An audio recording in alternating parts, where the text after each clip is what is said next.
Hello friend, GFR की video series में आपका स्वागत है। इसमें हम जीएफआर के रूल्स देखने वाले हैं और इसमें हमारा चैप्टर 2 चालू है, general system of financial management. इसमें हमारा सेकंड टॉपिक चालू था डिफॉल्केशन एंड लॉसेस, जो कि आता है रूल नंबर 33 से। 33 में फर्स्ट दिया है रिपोर्ट ऑफ लॉसेस। अगर कुछ लॉस होता है गवर्नमेंट प्रॉपर्टी का तो उसे किस तरह से रिपोर्ट करना है उसके बारे में यहाँ पर डिटेल दी गई है। पहला कहा गया है एनी लॉस और shortage of public money, departmental revenue और रेसिप्ट्स, stamp, OPM, stores or other property held by or on behalf of government irrespective of the cause of loss and manner of detection shall be immediately reported by the subordinate authority concerned। तो कुछ भी अगर loss होता है या shortage होता है public money का, या डिपार्टमेंटल रेवेन्यू का लॉस होता है, या रिसिप्ट का या स्टैम्प का लॉस होता है, OPM, स्टोर्स या किसी भी प्रॉपर्टी का लॉस होता है, भले ही उसका कॉज कोई भी हो, किसी भी प्रकार से लॉस हुआ हो या किसी भी प्रकार से उसका डिटेक्शन हुआ हो, तो वो इमीडिएटली रिपोर्ट करना है सबऑर्डिनेट अथॉरिटी को। किसे रिपोर्ट करेंगे? To the next higher authority as well as to the statutory audit officer and to the concern principal account officer. तो ये तीन लोगों को रिपोर्ट करना है। तो छोटी अथॉरिटी यानी सबऑर्डिनेट अथॉरिटी किसे रिपोर्ट करेंगी? नेक्स्ट हायर अथॉरिटी को, उसके बाद में स्टैट्यूटरी ऑडिट ऑफिसर को और कंसर्न प्रिंसिपल अकाउंट ऑफिसर को। इन तीनों को रिपोर्ट करेंगे कि हमारे यहाँ ये लॉस हो गया है।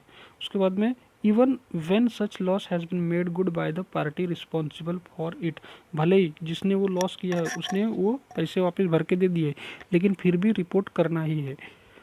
तो यहाँ पर हमने यही देखा कि अगर कुछ लॉस होता है तो छोटी अथॉरिटी, सबऑर्डिनेट अथॉरिटी रिपोर्ट करेगी नेक्स्ट हायर अथॉरिटी को, उसके बाद में ऑडिट अथॉरिटी को, स्टैट्यूटरी अकाउंट ऑफिसर को। ठीक है, इन तीनों को रिपोर्ट करने के बाद में भले ही वो पैसे भर दिए हो जिस वो रिस्पॉन्सिबल है लॉस के लिए, फिर भी रिपोर्ट हमें करनी है। However the following losses need not be reported, लेकिन कुछ ऐसे भी लॉसेस है जिसका रिपोर्ट करने की ज़रूरत नहीं है। कौन से लॉसेस है? पहला, cases involving losses of revenue due to, ऐसे केसेस जिसमें रेवेन्यू का लॉस हो रहा है किस कारण से? तो पहला कारण है मिस्टेक इन असेसमेंट। अगर कुछ गलती से हो जाता है तो फिर वो रिपोर्ट करने की ज़रूरत नहीं। Mistake in assessment which are discovered too late to permit a supplementary claim being made, तो इतने लेट डिटेक्ट हुई है वो मिस्टेक कि अभी उसका कुछ नहीं हो सकता, सप्लीमेंट्री क्लेम नहीं हो सकता है, तो ऐसे केस रिपोर्ट करने की ज़रूरत नहीं है।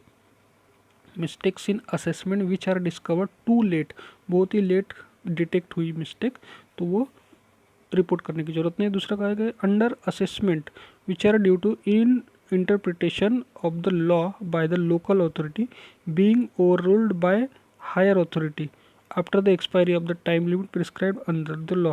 तो टाइम लिमिट के बाद में अगर ऐसा कुछ अंडर असेसमेंट डिटेक्ट होता है बड़ी अथॉरिटी द्वारा, तो वो भी रिपोर्ट करने की ज़रूरत नहीं है। टाइम लिमिट के बाद में अगर कुछ डिटेक्ट होता है कि पहले की अथॉरिटी ने अंडर असेसमेंट किया है, कम आका है, उसका वैल्यूएशन कम किया है, और ये कब पता चलता है? बहुत समय बाद। और कौन पता करता है? ये हायर अथॉरिटी। हायर अथॉरिटी जब डिटेक्ट करेंगी कि इसका असेसमेंट कम हो किया गया है, तो ऐसे केसेस भी मेंशन करने की ज़रूरत नहीं। तो जो अंडर असेसमेंट के केसेस है जो किस कारण हुए? Interpretation of law by the local authority, local authority जो लॉ का इंटरप्रिटेशन कर रही है वो गलत कर दिया उसने और कम असेसमेंट कर दिया, लेकिन उसका डिटेक्शन हायर अथॉरिटी ने कब किया? बहुत टाइम बाद, after the expiry of the time limit prescribed. तो ऐसे भी केसेस हमें आगे बताने की ज़रूरत नहीं, ऐसे लॉसेस की भी रिपोर्ट करने की ज़रूरत नहीं है। उसके बाद में refund allowed on the ground that the claim were time barred. तो टाइम बार्ड अगर केसेस है और उस बेसिस पे रिफंड अगर अलाउ किए गए, refund allowed on the ground that the claim were time barred, तो ऐसे भी केसेस रिपोर्ट करने की ज़रूरत नहीं है। उसके बाद में पेटी losses of value not exceeding ₹10,000, 10,000 से 10,000 तक के जो भी पेटी लॉसेस है, छोटे छोटे जो लॉस है 10,000 तक के, वो भी रिपोर्ट करने की ज़रूरत नहीं है। तो ये था 33(1). अभी रूल 33(2) देखते हैं। Cases involving serious irregularities, shall be brought to the notice of financial advisor or chief accounting authority of the ministry or department concerned and the controller general of accounts ministry of finance. तो serious irregularity के अगर case आते हैं notice में, serious matter के case अगर notice में आते हैं तो ऐसे केसेस किसको रिपोर्ट करने हैं? एक तो एफए को, फाइनेंशियल एडवाइज़र को, या फिर चीफ अकाउंटिंग अथॉरिटी को। फाइनेंशियल एडवाइज़र या फिर चीफ अकाउंटिंग अथॉरिटी कौन सा? ऑफ द मिनिस्ट्री और डिपार्टमेंट कंसर्न, जो भी वो मिनिस्ट्री में वो लॉ इरेगुलरिटी हुई है उस मिनिस्ट्री के जो फाइनेंशियल एडवाइज़र है या फिर जो चीफ अकाउंटिंग अथॉरिटी है उनको बताना पड़ेगा कि हमारे डिपार्टमेंट में ये ऐसे केस हुए हैं इरेगुलरिटी के। या फिर और किसे बताना है? Controller general of accounts ministry of finance, इनको भी बताना है। सीजीए मिनिस्ट्री ऑफ फाइनेंस, तो ये तीन लोगों को बताना है अगर सीरियस इरेगुलरिटी होती है किसी डिपार्टमेंट में। पहला फाइनेंशियल एडवाइज़र या उसी का दूसरा chief accounting authority of ministry या फिर डिपार्टमेंट का, या और दूसरा controller general of account ministry of finance. इन लोगों को बताना है सीरियस इरेगुलरिटी के बारे में। 33 report of loss contemplated in sub rule 1 and 2 shall be made in at 2 stages. तो हमने तो देख लिया था कि ये रिपोर्ट किस किस को करना है, लेकिन किस टाइप में करना है, कौन से स्टेज में करना है, वो भी अभी हम यहाँ पर देखेंगे। पहला है एक initial report. An initial report should be made as soon as suspicion arises that loss has taken place. तो पहली स्टेप क्या रहेगी? जैसे ही डाउट होता है कि कुछ लॉस हुआ है तो तुरंत एक इनिशियल रिपोर्ट भेजनी पड़ेगी। पहली केस, जैसे ही सस्पेशन होता है, वहाँ पर डाउट आता है कि कुछ लॉस हुआ है, तुरंत एक इनिशियल रिपोर्ट भेज दी जाएगी। पहला हो गया। दूसरी stage, the final report should be sent to authorities indicated in sub rule 1 and 2 after investigation indicating nature and extent of loss, errors or neglect of rule by which the loss has been caused and the prospectus of recovery। तो final report जब भेजेंगे उसमें पूरी inquiry की जाएगी, investigation की जाएगी और कितना लॉस हुआ है, किसके कारण लॉस हुआ है और किस तरह से उसकी रिकवरी हो सकती है, सारा रिपोर्ट फाइनल रिपोर्ट में भेजेंगे। पहले रिपोर्ट में एक इनिशियल रिपोर्ट भेजेंगे कि डाउट है हमें कि यहाँ पर लॉस हुआ है। उसके बाद में दूसरे रिपोर्ट में पूरी इंक्वायरी की जाएगी, कितना लॉस हुआ है, किसके कारण हुआ है और उसका भरपाई किस तरह से हो सकती है, रिपोर्ट भेजेंगे। ये हो गया 33(3). अभी 33(4) देखते हैं। The complete report contemplated in sub rule 3 shall reach through proper channel to the head of department who shall finally dispose of the same under the power delegated to him under the delegation of financial power rule. तो जो final report है जो हमने सब rule 2 में भेजी थी, complete report जो है इसके पहले के रूल में जो देखी थी, वो प्रॉपर चैनल जानी चाहिए हेड ऑफ डिपार्टमेंट को और वो head of department finally dispose करेंगे उस केस को अगर उसके पावर में है तो जो रिपोर्ट हम भेजेंगे वो through proper channel head of department को जाएगी और हेड ऑफ डिपार्टमेंट फिर उसके ऊपर जो कुछ डिसीजन लेना है और उस केस को किस तरह से डिस्पोज करना है वो डिसाइड करेंगे उनके पावर में। और पावर कहाँ पे दी गई है? Delegation of financial power rules. उसके बाद में the report which he can not finally dispose of under the delegation power delegated power shall be submitted to finance ministry. तो जो ऐसे केसेस है जो उसके पावर में नहीं है, उसके पावर से भी ज़्यादा के केस अगर है तो वो डिस्पोज कौन करेंगे? फाइनेंस मिनिस्ट्री को। सब तो ऐसे केसेस जो उसके पावर में नहीं है वो सबमिट करेंगे फाइनेंस मिनिस्ट्री को। उसके बाद में 33(5) an amount loss through miss appropriation, defalcation, embezzlement, etc. may be redrawn on a simple receipt pending investigation, recovery or write-off with the approval of the authority competent to write off the loss in question। तो ऐसे अगर कुछ loss होते हैं कि miss appropriation हो गया, fraud हो गया कोई डिपार्टमेंट में, तो ऐसे केसेस वापस से वहाँ पे रिड्रॉ किए जा सकते हैं।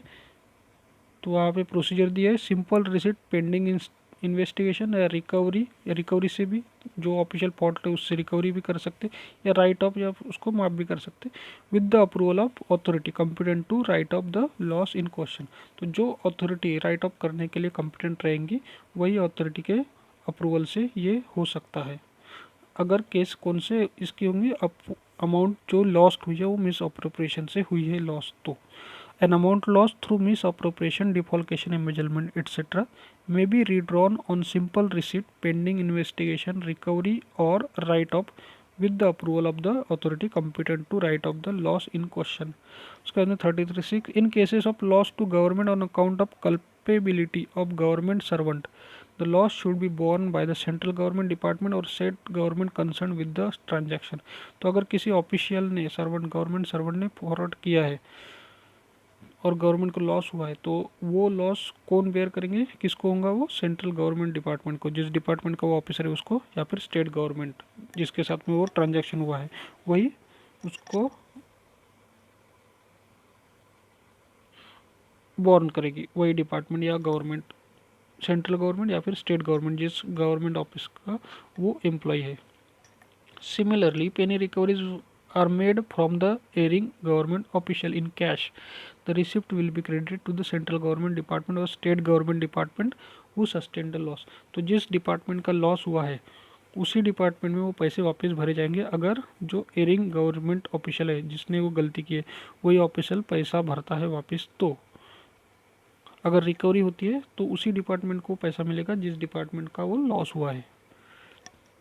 33(7) All cases involving loss of government money arising from erroneous or irregular issue of checks or irregular accounting of receipt will be reported to the Controller General of Accounts along with the circumstances leading to the loss. तो सारे जो case है जिसमें loss हुआ है government को किस कारण से, गलती से, चेक की गलती से, एररनेस और इरेगुलर इशू ऑफ चेक, गलत चेक इशू कर दिया है, या irregular accounting of receipt, receipt की अकाउंटिंग गलत कर दी, चेक गलत इशू कर दिया, या फिर अकाउंटिंग गलत की है रिसिप्ट की. तो ऐसे केसेस जो है जिसके कारण लॉस हुआ है वो भेजेंगे controller general of account CGA, उसके साथ में सर्कमस्टेंसेज जिसके कारण ये लॉस हुई है. तो यहाँ पर वही कहा गया है, all cases involving loss of government money arising from erroneous और irregular issue of cheques or irregular accounting of receipt will be reported to the Controller General of Accounts along with the circumstances leading to the loss so that he can take steps to remedy defects in rules or procedure if any connected therewith, जिससे कि वो CGA जो है वो उसके ऊपर कुछ उपाय ढूंढ सके किस तरह से वो लॉस को रिकवर किया जा सकता है या फिर कुछ प्रोसीजर. रूल 34 कहा गया है, loss of government property due to fire, theft, fraud, departmental officers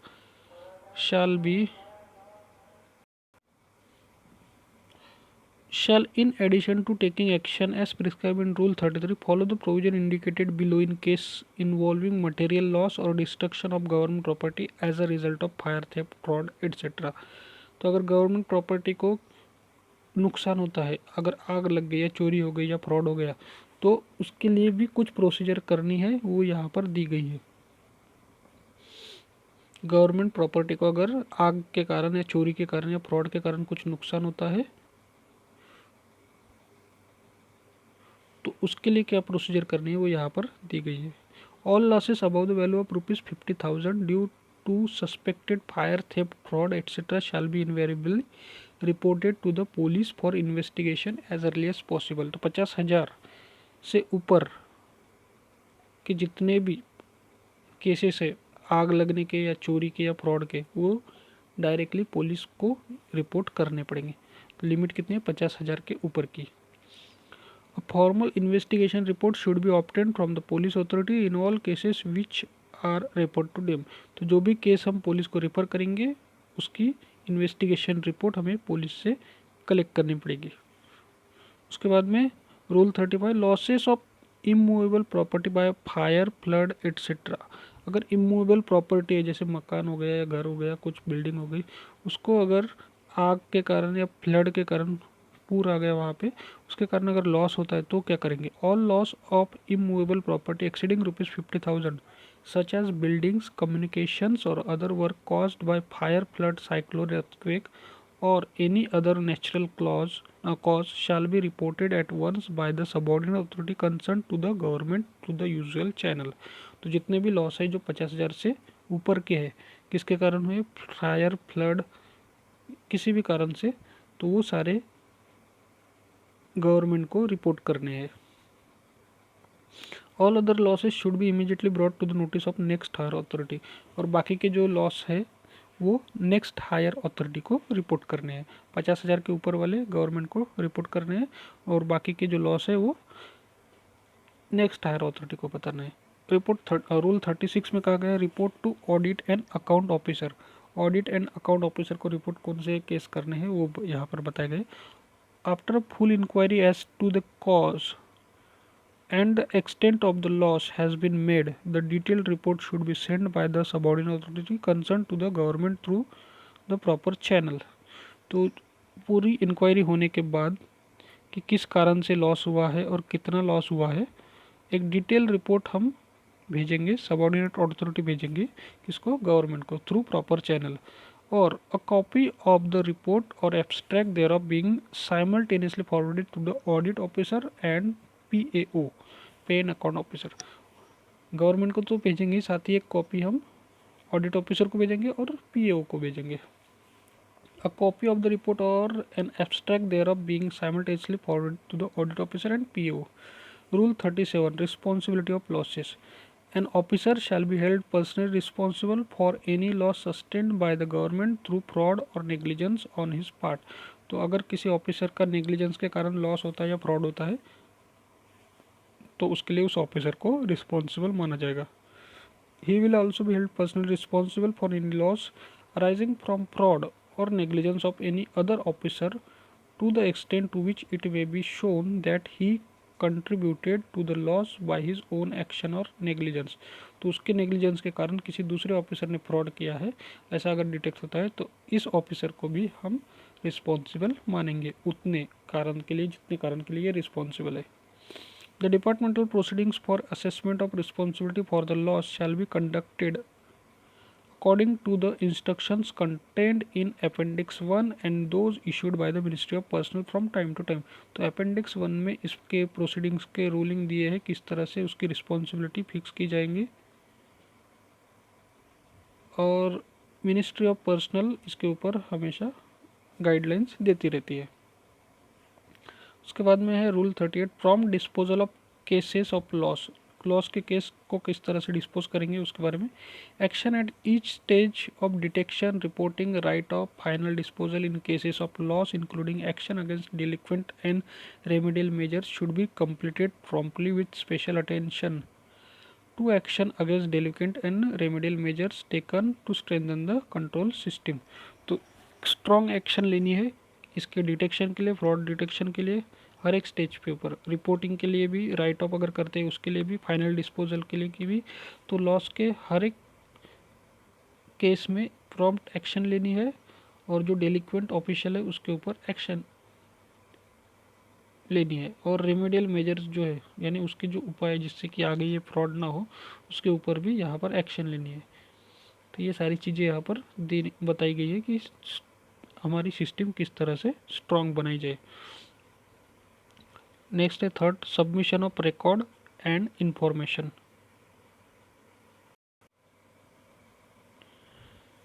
rule number 39 demand for information by audit और अकाउंट ऑफिसर। अगर ऑडिट ऑफिसर या अकाउंट ऑफिसर कुछ डिमांड करता है, कोई इन्फॉर्मेशन मांगता है तो क्या करेंगे। A subordinate authority shall afford all reasonable facilities to the audit officer and PAO for the discharge of his function. तो सबऑर्डिनेट अथॉरिटी जो है ऑडिट ऑफिसर या अकाउंट ऑफिसर या PAO, pay and account officer, अगर कुछ report मांगता है तो उसे देना पड़ेगा। सबऑर्डिनेट अथॉरिटी रिपोर्ट देंगी किसको, ऑडिट ऑफिसर को या फिर PAO को, उन्होंने जो भी रिपोर्ट मांगे वो दे देंगी। And furnish fullest possible information required by him for the preparation of any official account और report, payment and internal audit. तो ऑडिट करते वक्त जब ये ऑडिट ऑफिसर आएंगे तो वो अगर कुछ रिपोर्ट मांगते हैं तो सबऑर्डिनेट अथॉरिटी को पूरी इन्फॉर्मेशन उनको प्रोवाइड करनी पड़ेगी। Rule 40 a subordinate authority shall not withhold any information, books or other documents required by audit officer or account officer। तो ऑडिट ऑफिसर या अकाउंट ऑफिसर अगर आते हैं और कुछ रिपोर्ट मांगते हैं तो सबऑर्डिनेट अथॉरिटी को उनको देना है, वो कुछ भी इंफॉर्मेशन अपने पास छुपा के नहीं रख सकते। सबऑर्डिनेट अथॉरिटी को ऑडिट ऑफिसर को पूरी इंफॉर्मेशन प्रोवाइड करनी ही पड़ेंगी, अपने पास कुछ छुपा के नहीं रख पाएंगे वो। 41 है, if the contents of any file are categorised as secret और top secret, the file may be sent personally to head of audit office specifying this fact, who will then deal with it in accordance with the standing instruction for handling and custody of such classified document. अगर कुछ content, एक file जो audit officer ने मांगी है उसका content जो है वो कैटेगराइज किया गया है सीक्रेट, एज अ सीक्रेट, मतलब सीक्रेट फाइल मांगी है या टॉप सीक्रेट फाइल मांगी है, तो ऐसे केस में क्या करेंगे, तो ऐसे केस में वो subordinate authority personally head of audit office को वो फाइल देगा, पर्सनली जाके वो फाइल देगा और उसको पूरी डिटेल बताएंगे, जो भी फैक्ट है वो बताएंगे। उसके बाद में जो ऑडिट ऑफिसर है वो उसको जिस तरह से डीलिंग करनी है, उसके जो स्टैंडिंग इंस्ट्रक्शन है उस प्रकार से वो डील करेंगे और उसकी कस्टडी भी ऐसे क्लासिफाइड डॉक्यूमेंट्स की उसी प्रकार से किए जाएंगे। तो ये था जेएफआर का चैप्टर 2, इसको आप रिवाइज कर लेना। इसके बाद में एमसीक्यूज वगैरह देखेंगे। तो मिलते हैं अगले वीडियो में, तब तक चैनल को सब्सक्राइब करके रखिए।